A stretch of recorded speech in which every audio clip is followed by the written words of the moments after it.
Какви повреди имаат, како да продолжи лекувањето и колкумина од повредените во дискотеката Пулс во Кочани имаат потреба од рехабилитација. Здравствените власти ќе имаат прецизни информации до крајот на неделата. До тогаш треба да заврши поединечната евалуација на оние кои биле хоспитализирани во странство, но и во домашните болници. До сега специјалистичките тимови прегледале 140 од околу 190 пациенти. Според препораките од британските експерти, тие се поделени во 5 групи, во зависност од состојбата, како и каде понатаму ќе се третираат, бидејќи неголемиот дел од повредените одат на преварски рехабилитација во Кочанската болница. Установата ќе биде засилена со кадар. Физијатри, физикални терапевти од Козле и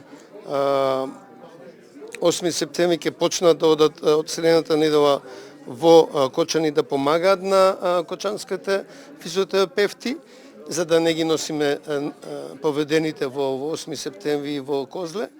И во основа ќе се зголемат бројовите на посетите од клиниката за пластична хирургија. Во моментот директорката на пластична хирургија е во болницата и вршат преглед. Неколку од повредените кои беа на лекување во Софиската болница Пирогов сакале повторно таму да го продолжат лекувањето. Ние сме во комуникација со Пирогов за да ги чистиме и појасниме некои детали околу натамошниот третман и немаме законски или друг проблем, ниту било каков проблем да тие продолжат да бидат третирани таму кај што започнале со својот третман.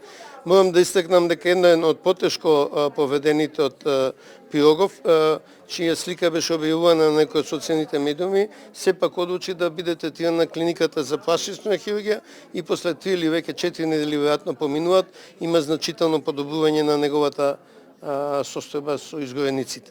По реакциите на повредените и нивните семејства за лошите услови во Кочанската болница, од владата најавија дека подготвуваат план Кочани 2030, кој ќе ја опфати и оваа здравствена установа.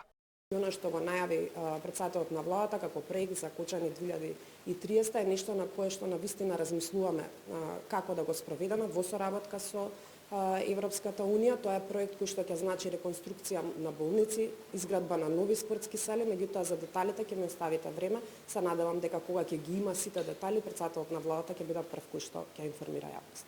2,5 месеци по најголемата трагедија во поновата македонска историја, 9 потешко повредени и понатаму се на лекување во странство. Александар Динев, Сител телевизија.